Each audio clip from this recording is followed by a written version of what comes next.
Hi there, my name is Julie Fei-Fan Balzer, and today I'm going to show you how to make a gorgeous gatefold card with a matching envelope.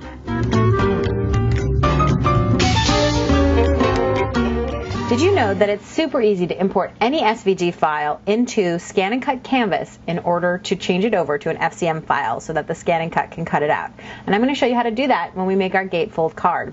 So I'm going to go right up here to the SVG button, and I'm going to just choose my file, and now this is going to allow me to go into my files. There you go. That's my gate leaf card SVG. I'm going to hit OK, and it's going to import it in. Now, not all SVG files can be imported, but most of them can. So here you go. Now, I'm looking at my file, and it has a bunch of extra junk that I don't want. This is super easy to deal with. I'm just going to select the parts I don't want and hit delete. And I can just do that again, and I'm just hitting delete on my keyboard. It's super easy, and look at that. I like to always move the file that I'm cutting because you never know what's hidden behind it. And do you see this pink square that was right behind it? We never would have found that if I hadn't moved it. So it's always a good idea to move your files around and make sure there's nothing hidden underneath.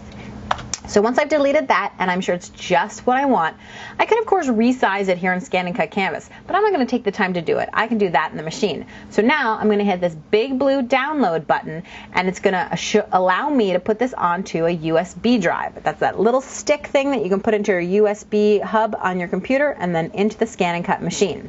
So I'm going to right click, or I'm on a Mac, so I'm going to hit Option click, and that's going to allow me to rename this whatever I want and save it onto my disk. So why don't we save it as gate leaf card, thank you, FCM, right there. We're going to hit save, and that's a file that already existed on my computer, so I'm just going to replace it with that. And I'm going to close this, and it's as easy as that. Now we're ready to go to the ScanNCut and start cutting. I'm going to go ahead and choose pattern into my saved data, and then I'm going to pick the USB icon, and it's going to take a moment to retrieve the data off my USB because it's loaded with lots and lots of designs. And then once that comes up, I'm going to scroll through until I see my image, and I know that we called it the gate leaf thank you, so I'm going to go ahead and select that. Great. I'm going to hit OK.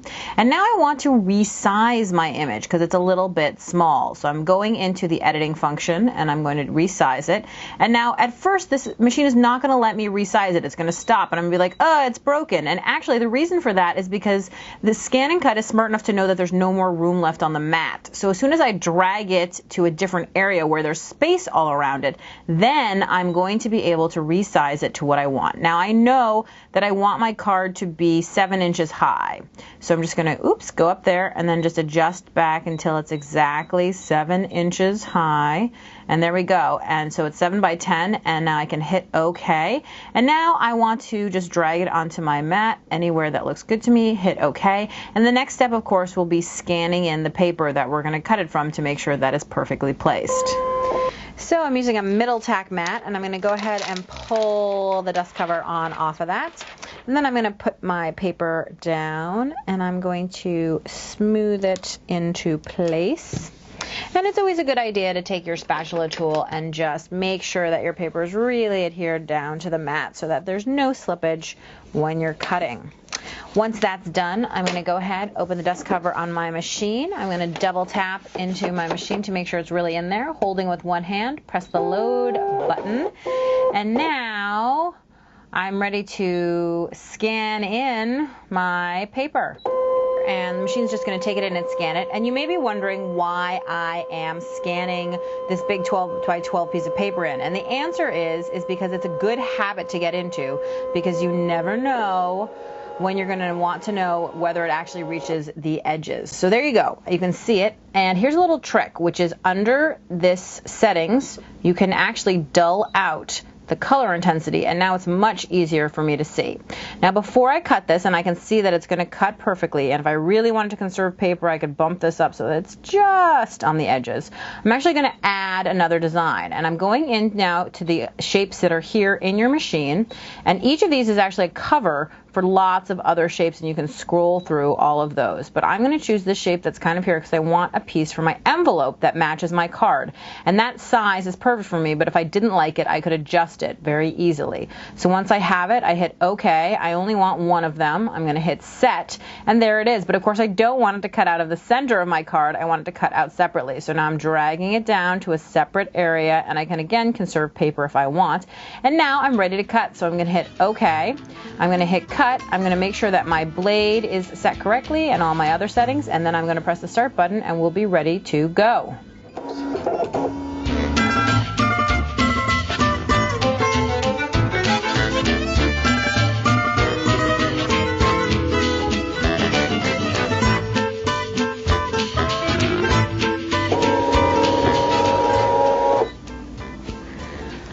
So now that the machine's done cutting, I'm going to unload my mat, close the dust cover, and I'm going to go ahead and pull off. I like to pull off the larger piece of paper first. That way I just make sure that's out of the way. Then here is the piece which we're going to glue on our envelope. And now the card is going to come off. And most of those little bits have come out, but if there's anything that's left, you just need to poke it out with your finger. I also want to show you a quick trick that I have for getting these bits off the mat.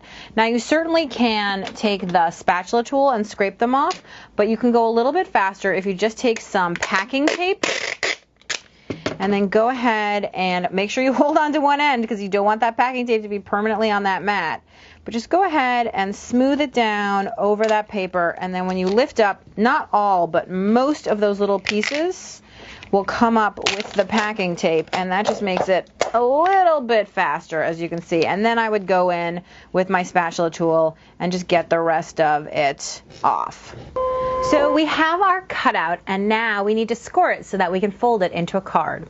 So I'm working on a scoring tool, and all I'm going to do is I know that I want my card to be 2.5. That's what the flap is, so I'm putting it right at the 2.5, and I'm taking my scoring tool and I'm running it right down there. Now if you didn't have a scoring tool, you could certainly just use a ruler and some foam, or frankly just fold it in, but I like the neatness of using the scoring tool, and I'm going to do the same thing on the other side. It's right there at 2.5, and I'm coming right down again with my scoring tool right down that line. I always think, you know, you don't need to buy every new craft tool on the market. There's a way to make it work with what you have. So now that I've scored, I'm ready to fold. So I'm going to go ahead, and this is a trick that a friend of mine taught me that really works. Take the part that has the cutouts, it's the weakest part, place it against the table, and then fold the part that's stronger, that doesn't have the cutouts, up. And that's how you get the neatest and cleanest fold that you're going to get. And there you can see it right there. Now if you really want to get a clean fold, I'm going to take this guy. This is a bone folder. And what I'm going to do is I'm going to use that just to increase my fold. But you know, you actually have a kind of a bone folder attached to you already. It's called your thumb. And you can always just take that and smooth down as well. And same thing on the other side. I'm going to take the weakest part, put it up against, and then I'm going to fold my fold. And then if you want to get a little bit fussy, you can, just, you know, moving it around, making sure that it's exactly right on that score line. And what a score line does is it just helps make a fold neat and clean, or at least that's the goal, right? So then I'm going to again take my bone folder, either the one attached to my hand or the one that I'm using right now, and I'm going to go ahead and just use it. And what I'm going to have when I'm done is this fabulous gatefold card. But wait, there's a little bit more. So you remember that we cut out that extra piece. And what that extra piece is perfect for is for decorating the front of just a plain envelope to make it a little bit more fancy. And I want to actually show you one more alternative because I'm all about the options. And that is, so first of all, I made this card a different color, and you can see same shape, just a different color of cardstock. But for this one, what I did is, can you see? I put an extra piece of cardstock right in the center of my gatefold card so that you could really see that design pop. So whether you want to make it pop or you're happy with a more subtle look, either way, I hope you'll try out making a gatefold card. For more tips, tricks, and tutorials, I hope you'll visit my website at balzerdesigns.typepad.com, and of course the ScanNCut website as well, ScanNCut.com.